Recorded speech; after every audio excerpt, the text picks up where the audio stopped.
We like to call it the Supernatural Hour. And now, our hosts. I am your host, Castle. With me tonight, I have our other hosts. We got Tim Beaker. Who let this guy on the show? To my left, we have Deanne. Hello. And Silent Dawn. Thank you, Silent Dawn. As he nods his head. Wait for the camera, Don. Deanne is fully responsible for this topic. I claim no responsibility. No, and I'm the filter too, huh? Yes, which is really you're odd. Failing us. No, we're trying to think of topics, and I thought, I don't think we've ever talked about this before, so here it goes. We're gonna now, and Tim's going to get on my case. Incubus and Succubus, or Incubi and Succubi. Well, that's a show in and of itself. Off you go. Hey, I'll suck you by. That's kind of what they do, though. Wow. My favorite succubus is in Ghostbusters when Dan Aykroyd dreams of the free-floating apparition that unzips his pants and pulls his belt open. It was invisible. Okay, so here we go. Before we get into it, we should probably describe or define what this is before we talk about it, because there might be some people out there that don't know what it is. They'd be sex demons. Now, I think my favorite part is last time we talked about the Wendigo, and I'm laughing at Tim. Sorry. I asked. What did you expect? You want to talk about sex demons, and you have me on the show. Something's going to go sideways. Wendigo succubi? Sorry, go ahead. So last show, I mentioned the term Wendigo and asked what that was, and Tim's response was, They ain't real. Imaginary creatures. And They're fictional creatures. Like Bigfoot. Yes. And initially Chupacabra. When Deanne brought up this particular topic, that was actually Tim's first response. I don't want to talk about them because they're not real. But Timmy, you've had a change of heart, have you not? Yeah. Did you get attacked by a succubus? Did you fend off a whole horde? I fended off a horde of succubi. I would let the succubi attack me. Yeah, I probably would too. It'd be the incubi that I'd fend off. For those that don't know, succubus are the women, incubus are the men. So actually, I was thinking about something that we heard at the super secret location. Super secret. Thank you. So yeah, I straight up said they're not real, and then I remembered the rapey T3 at our super secret location where there was the caretakers. Did you say rapey? Rapey. Okay. I did say rapey. Just making sure. The caretakers that were living there at the time apparently were victims of surprise sex from the T3 that resides there. Surprise. Basically, I guess it held one of them down and more or less raped them, and then it proceeded to go to the other person that was laying right next to him and did the same to them. Wow. Now, what's interesting is there's a lot of accounts of people who have hauntings in their homes of them being sexually assaulted by spirits. It's not terribly common. It's usually in some of the worst hauntings. There's the Smurl case in West Pittston, Pennsylvania in 1974, where that was a Ed and Lorraine Warren case. And that particular family, there's a book called The Haunting that deals with the Smurl case. It's a fascinating read if anybody's interested in reading about it. But at one point, I can't remember the name of the father in the home, but his wife was basically in psychic sleep. And what a psychic sleep is, I don't think we've ever talked about psychic sleep, have we? I don't think so. A lot of times in some of these really bad hauntings, someone can be put under what's called psychic sleep. And for instance, and I'm going to pick on Lurch, if Lurch is under psychic sleep, basically he's in essentially a coma, for lack of a better word, while Lurch's wife may be being terrorized by something in the room. Lurch is just out. You've mentioned that you've had like sleep paralysis where you've woken up and you can't move. Sleep paralysis, that's probably kind of very, very similar. Not quite the same thing, but similar. How is it different? Because you're not awake at all. And people around you can't wake you up. Whereas psychic sleep, you're awake, but you're just paralyzed. That would be sleep paralysis. Sleep paralysis. Kind of a state of half awake, half asleep. And the jury's out on whether that's just... I mean, the scientific community will say that's purely a scientific state of sleep. There's reason to believe that sleep paralysis may be a little more nefarious. I've experienced it several times. In fact, I actually experienced it probably far more in my parents' home, which has a great big portal over it, than I have anywhere else ever. And it's terrifying for anybody who's ever had sleep paralysis. Basically, you are in a state of semi-consciousness. Your body's paralyzed. You can kind of see and hear what's going on around you, and you see dark, scary, creepy things. A lot of times people describe it as someone sitting on their chest. Have any of you guys experienced sleep paralysis? I haven't had sleep paralysis, but I have had dreams where there's like the room is bright like this room is, but there's a very, very dark black cloud, and it's just sinister and creepy, and it's the creepiest dream ever, so I don't know how that would...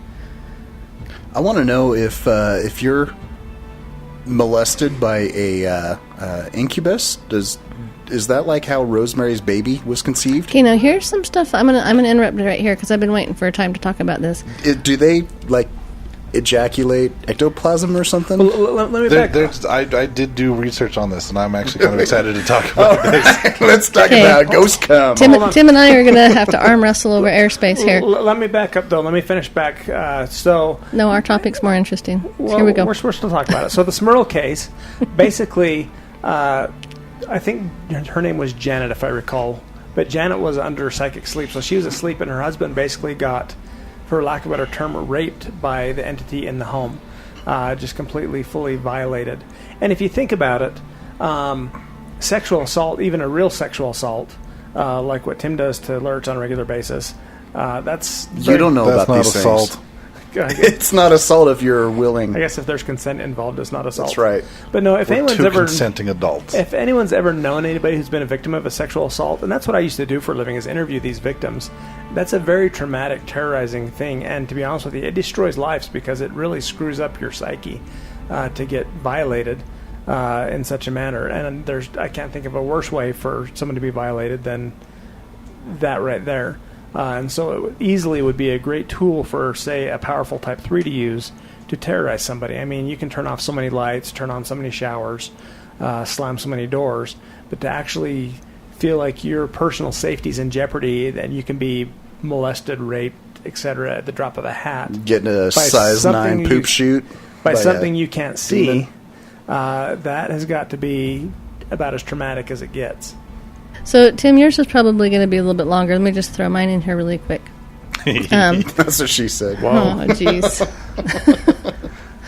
I don't know, you guys. I need new friends. So, in a couple of the different things that I researched was that a succubus and an incubus could change. So, one would go in and steal sperm, and then it would change, and then insert sperm, and, kind of be the same thing. I don't know. I mean, I don't think it's impossible, but that kind of... One of the theories on how they reproduced is basically, the succubus would go in and seduce a man and basically steal their semen, and then pass it off to the incubus. And from there, some legends say that they would kind of change the DNA of the semen to kind of put their own DNA in there, which doesn't make sense because demons don't really have DNA, but... for what they believed at the time, that they would alter the DNA and then take that semen and impregnate a woman with it, and that's how they had their babies. That's how they'd reproduce. I told a lady that one time when after a couple nights of drinking, and it's like it was a incubus. I don't know where you're going with that. It wasn't me. It was the succubus, and then you got attacked by the incubus, and that's why you're pregnant. So it was the one-armed man. Can't prove it was me. Well, and ultimately, and I take all this whole paranormal thing, and I know that you guys do too, kind of from a very religious perspective. And I actually had a message from somebody who they love that part of what we talk about the most. So, but as far as my understanding on the religious aspect of things and spirits and how they work with living beings, I'm more inclined to think that anything along the lines of stealing semen and impregnating people and their own DNA is more along the lines of Wendigo, Fantasyland than actual... Well, see, and that's where I was going to go with that, is in reading these and with how I perceive the spiritual world and everything, I thought, that just sounds like a lot of... Dark Age girls from the 1400s trying to explain to Daddy why they're pregnant. Yeah. Well, and so it could also be like a man trying to explain, like, a guy could have been cheating on his wife, and he's trying to explain, well, that's why she's pregnant. It's not because I slept with her. It's because of this, did this, and whatnot. Because when this originated, it was like kind of around medieval times, and part of it goes back to like a religious aspect where having sexual relations for any reason other than procreation was considered a sin, and it could be, like I said, that a guy could have been cheating on his wife, and he blames it on the succubus. Another thing that they mentioned in there, he's going to say it. He's going to say it. He's going to say it. It was a way that they tried to explain why men had nocturnal emissions. I'm so proud of you. I was waiting for what I thought he was going to say. I could say I chose to go with nocturnal emissions. That's, again, it went along the lines with, like, if you're doing it for any reason other than procreation. So, I mean, if you're sleeping and that happens, you're obviously more or less committing a sin. So it wasn't them that did it. It was the succubus that made them do it. And I'm guessing that was probably even further pushed during the Puritan era, where because they were so pious that I'm sure that was witches and succubi would explain anything along those lines. I was actually just talking about this era, not about succubuses and nocturnal emissions, but talking about the Puritan era recently, and they were really strict, religious, and incredibly strict. Yeah, with the Salem witch trials. I mean, they would usually be people that were outcasts in the communities that were known for entertaining people late into the night and playing forbidden games, like just ridiculous stuff. And it's just a way to get rid of the riffraff out of town. It wasn't necessarily that they were practicing witchcraft. It was just, I don't like this person. They're a troublemaker, and so let's put them on trial and hang them and burn them and get them out of our hair. Well, and one thing we need to remember is, sometimes we can sit here and think that's just really silly, but you have to think about where they're at. And just as an example, Don and I were in Salem just a couple of years back, and we went to the witch house, which is the only home in the area of that era that actually had... Which witch house? Which witch house? Yeah, the witch? The witch house. Which witch? This is where the one that witch followed me home lived. Anywho, the Witch of the West. It's the only house. It was the house of one of the judges, and there were some other original homes of the time, but didn't have any history of the witch trials attached to it. Direct connection. So then we go to the House of the Seven Gables, which wasn't very far away. What, a mile and a half? Mm-hmm. And we asked, if they had any trouble with the witch trials, and they're like, "Oh no, this was so far away from where everything else was going on." I'm like, we could have walked here. I think we did walk there. I think it was also a little different in the time period. Anyway, but, I mean, to them, 2 miles away was, just too far away to even bother with. So, you get that mindset of, very, very close communities and literally a mile, and, everything that's going on with them, and, everybody knows everybody's business, and so if anything hinky happens... boom, the whole town knows. The whole town knows you got to cover it up, or else you're going to be stoned as a witch.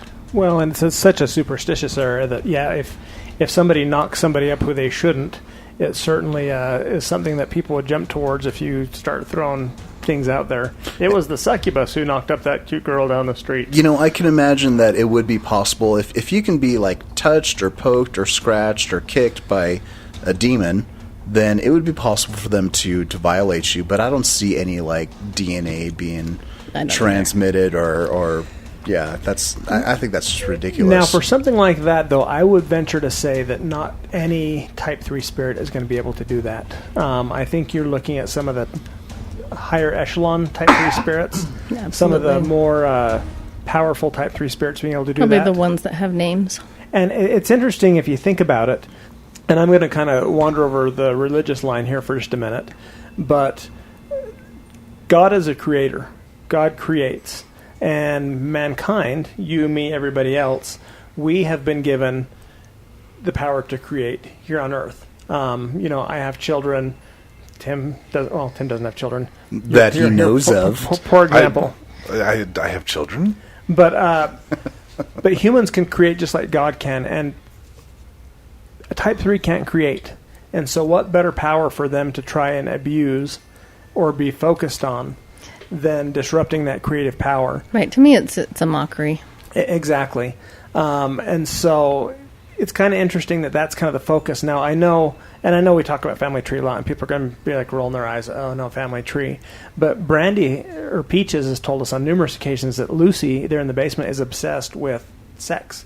That's all she talks about. It's all she is focused on. And it's one of those things that type of spirit cannot participate in. They can't enjoy it. They can't do it. They can't benefit from it in any way, shape, or form. And the interesting thing is that she projects herself as like, what, a 12-year-old girl in a white dress with black eyes, no eyes. Right. Again, back to the succubus and incubus. That, I think, is kind of... I think they exist. I don't think they're fictional other than the examples we've given. I think they're just type 3s that are incredibly powerful. Now, if you go really deep into the lore, there's those who theorize, and this, in my opinion, is way off in the woods, and I really haven't seen any basis for it other than fantasy, for lack of a better term. There's those that claim that Adam had a wife prior to Eve named Lilith. And that she was the first, and that she basically was kind of like the first feminist, hung Adam the middle finger and walked out and became the first succubus. That particular line of lore gets even more obscure, where it talks about archangels procreating with Lilith, and to me, that stuff is the realm of fantasy. I mean, unless you can show me some kind of source that's credible, and I don't think you can, because it's really kind of contradictory to any biblical source, which I would accept far before I'd accept any apocryphal. Now, there was an interesting message we got. I don't know if it was a message that we got from one of our listeners. No, not the email. I see you shaking your head. We'll talk about that email in just a moment. But someone had messaged us through Facebook saying that he deals with people. He's kind of like a counselor in like some sort of ways. Coach. Life coach. I don't know if that's exactly what he does, but he was saying he deals with a client, and the client is dealing with some issues about how he thinks he might have been romantically engaged with a woman in the premortal existence, but he chose the path to come to Earth, and she chose the path of Lucifer, so she has no body here. Do you remember reading that at all on Facebook? I vaguely recall that. And I wish I don't have my phone, so I can't pull it up. It was actually a very fascinating message. It was really cool. And the concept about that you might have been romantically involved with someone in the premortal life. If I recall, it was one of our listeners. Yeah. They knew somebody. I can see his profile picture in my mind's eye. He's got a bald head, and he's got like a Harry Potter robe on. I'm laughing because he's probably watching this going, no, I don't. I've got flowing locks. But I thought that was an interesting concept. Like, maybe you could have fallen in love in the premortal life before you came to Earth, and just because of the war in heaven, you chose to go one way and she chose another, and she's following you around through this life, bitter and upset. See, and you know what? I hadn't read that one yet. But there's a gentleman in my ward who has the same... Sorry, I'm looking at Tim's iPad, his awesome Apple iPad. It's okay, but this is the second time I've actually heard this story. And the other time, I don't know that they were necessarily romantically involved, or felt like they had been, but they had just been really good friends. And it was a man in my ward, and he felt like it was a male friend that would hang out with him. Yeah, Tim found the message on Facebook. There was actually some questions he asked us, and if we don't have anything else, I want to go off to the first question here. His first question was, have you ever heard of anything beyond a type 3? Yes. Jinn. I don't know if you guys have done any study on jinn. Essentially like a genie, right? Yeah, and there's those who profess and believe that they are older than other entities that have existed. I've even heard some say pre-God, but to me that just seems like a really foreign, strange concept. Again, my personal opinion, and I'm sure everybody's familiar with my personal opinion by now, it's just another type of type 3. That's what I'm thinking too, is that anything different than a type 3 would be something that would be like higher up in the ranks. And that's kind of where... I'm sorry, I was still talking before you interrupted me. I was interrupting you. No, go ahead. Interrupt me. Okay, I'm going to interrupt because you're I was just going to say... No, I mean, we've encountered some type 3s, but I don't think we've really encountered anything really bad. as far as the type. I mean, there have been some nasty stuff. Larry, I think, would be the first name that comes to mind. You know, Larry's the nickname we had for, I think, the most ominous type 3 that we've come across. I would say Larry's probably one of the darker ones we've come across. But I think that he, as far as like, you know, ranking goes, he's still pretty low in the chain of command. I mean, you know, you're the guy with the military background. You know, you've got generals and commanders, and he's probably just like, you know, a sergeant or something. Well, and that's kind of been my take on the whole thing, is really you've got, I mean, if you figure you've got a third the host of heaven, and if you have angels and archangels, and, I mean, if you even just look at humanity, you've got some of the meekest, most, and there's a bunch of nobodies out there, and there's some pretty cool people out there. And I can't imagine it's any different in the spirit world. Yeah. So for third the host of heaven was booted out, I imagine somebody like Lucifer's probably pretty freaking powerful. Whereas somebody like Lucy is, you know, on a 1 to 10 scale, probably a 2.5, maybe upwards of a 3. Larry, maybe a 3.5. So there are other entities out there that are stronger. I mean, when you talk about things like Amityville, that's when you're looking at some of your heavy hitters. Now, Shadrach the Undying. Now, if I remember right, I think I answered on part of that. You know, besides the type 1s, 2s, 3s, and kind of 4s that we've talked about a little bit, which would be the more heavy hitters. Again, family tree, but I had a little critter, a demon spawn, literally, that followed me home in my hat. So are there other things besides, you know, like a human or a demonic spirit? I think so. There's demon hamsters. Exactly. Well, and if you think about it, I mean, a third the host of heaven, who's to say that's all... Damsters. Get out. If you think about it, though, I mean, if, let's say every living thing has a spirit, what's to say that third the host of heaven was all essentially people spirits? I mean... True. And so maybe that's where your demon hamster... The Hounds of Hell. You hear about the Hounds of Hell. And to be honest with you, I think a lot of those different things, leprechauns and stuff, I think they have a basis in type 3 spirits. They're always after me, Lucky Charms. And you know, we talked about stuff like that in our last episode of Pet Peeves. Right, but genies, Jinn. fairies, the jinn, leprechauns... So did he have any other questions? He did have another question. It was kind of what you were touching on here. So his second question was, and he just had the 2 questions, are there type 3s that have an affinity to specific people? From the LDS perspective, possibly somebody that was known before this life that has tried to attach itself to a person for whatever reason. I'm going to run with that one because I was headed there anyway. I think that's definitely the case. In fact, there are some individuals, and I know that you guys have experienced these same individuals with me, who just seem prone, for no particular reason, to being a target. And I've personally wondered if those people are a target because of something they did or someone they knew in that pre-earth life. I'm waiting for you to use the word, or use the term low-hanging fruit. You were going to use it, weren't you? No, I wasn't. You were going to say low-hanging fruit. But for instance, we went to a family's house last night, and they've got a daughter, and she's in her very early 20s, and she just seems like every time she turns around that something is targeting her. Yeah, she's just a magnet for the bad juju. Yeah, and she's just a magnet. And I think I actually sat down with the family, not last night, but before, and said, look, this may be what's going on, is she's either did something in that pre-existence where they don't like her, or somebody from that pre-existence who knew her is upset and targeting her.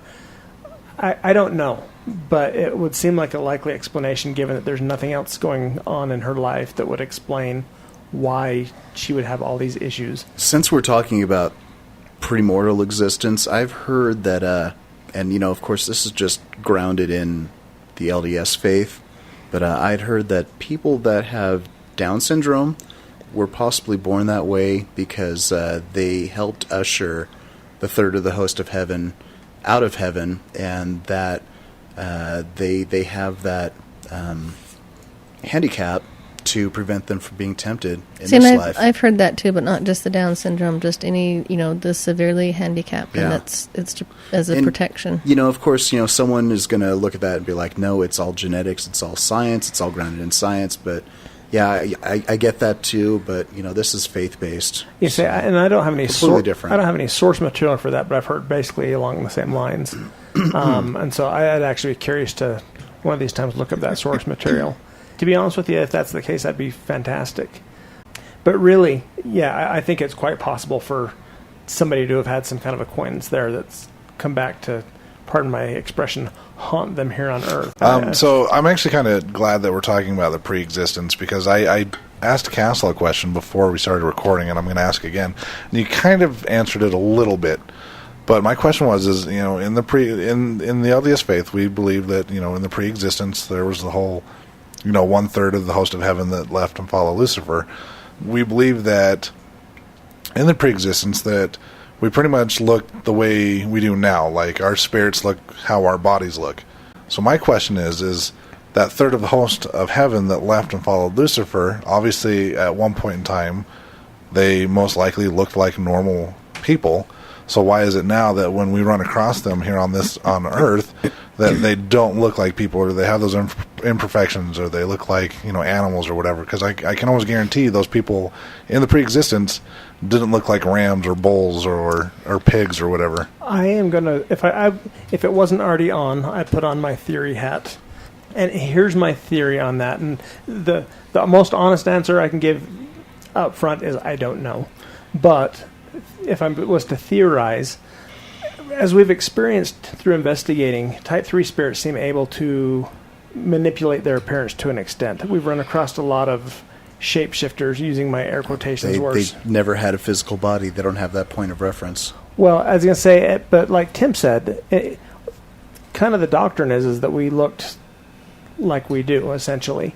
And I wonder if, because those spirits have not had bodies and they've got all that knowledge still, that they can manipulate their appearance.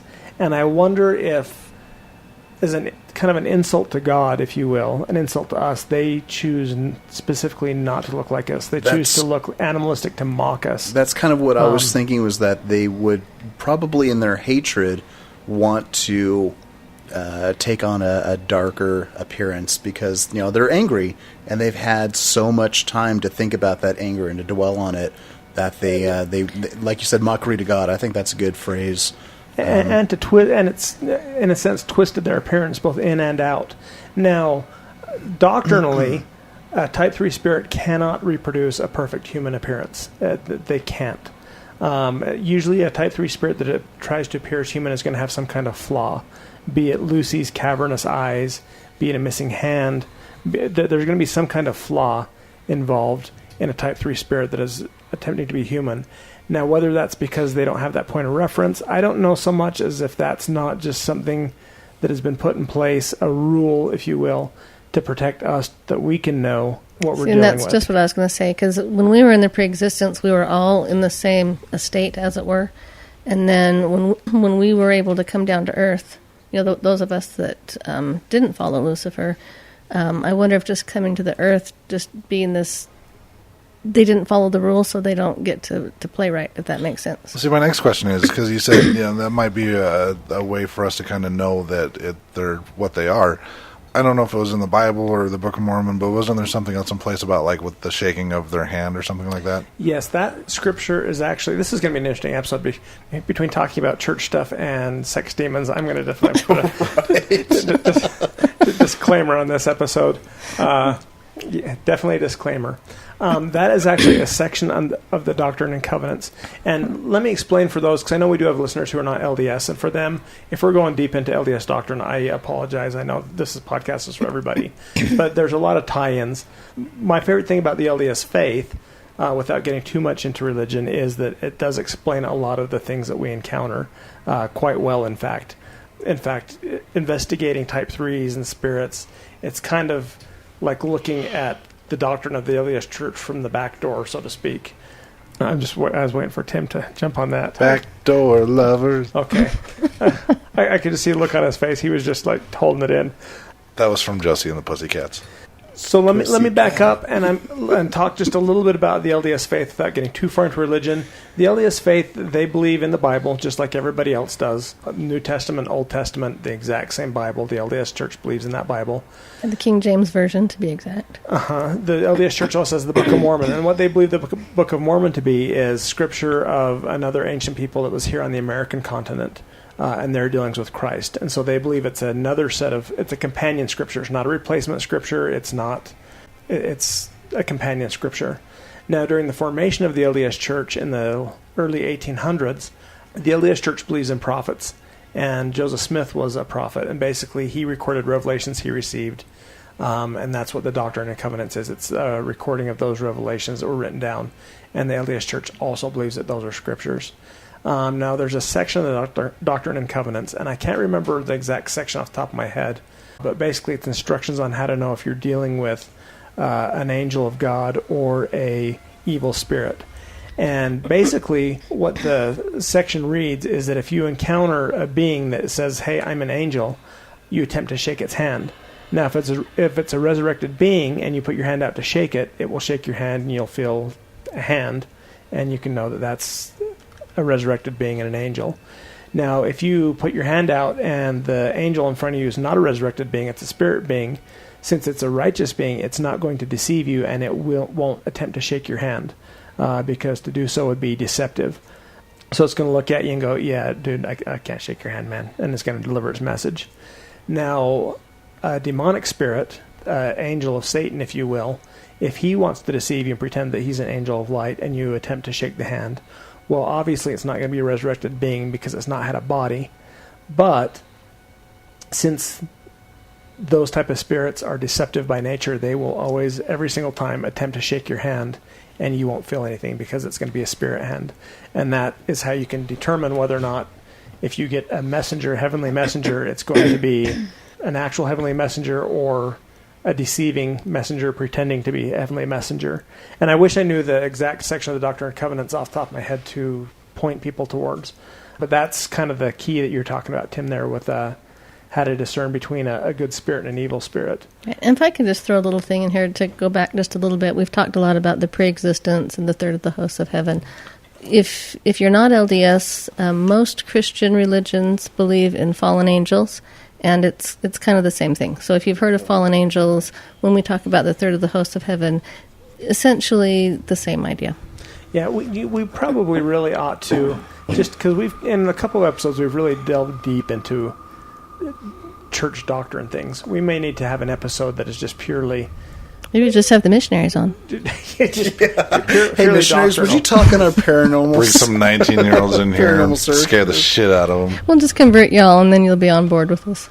I'm kidding. Send your hate mail to Deanne@wifs.org. Deanne@wifs.org. That's where I send mine. That's you? So you'd think that Tim from wis.org would give it away. We've changed it to Tim, not the Slob Whisperer at whiffs.org. Fair enough. All right, so what other topics you guys want to talk about tonight? It's been a little while, and so... Well, so still to kind of touch up a little bit on the Incubus and Succubus, from the scientific standpoint, from what I read... We went a little far afield there, didn't we? The medical standpoint. I'm bringing it full circle. They attributed to... kind of like the same lines of people that say they've been abducted by aliens, where it's just a form of sleep paralysis where they hallucinated that something was happening to them as opposed to it just being purely the sleep paralysis. Did they get the anal probe? I don't. Maybe. And then after they got that... Which I'd like to find out. How come they always abduct fat white people from the Midwest? Why can't I get abducted? Hey! I don't believe in the So, our topic today was succubus and incubus. And sex demons. And this was like the cleanest episode we've had in a very long time. I can say it. Do you want me to say it? No, don't say it. Nocturnal emissions is the scientific term for wet dream. He said it. That's okay. All right, we better end now. Quick. So, ghost come. Anyway, thanks everybody. Have a good night. You've been listening to the Supernatural Hour at AdvancedParanormal.com. The Supernatural Hour is part of the Radio Ronin network, found at radioronin.com. Copyright 2021 by Advanced Paranormal Services.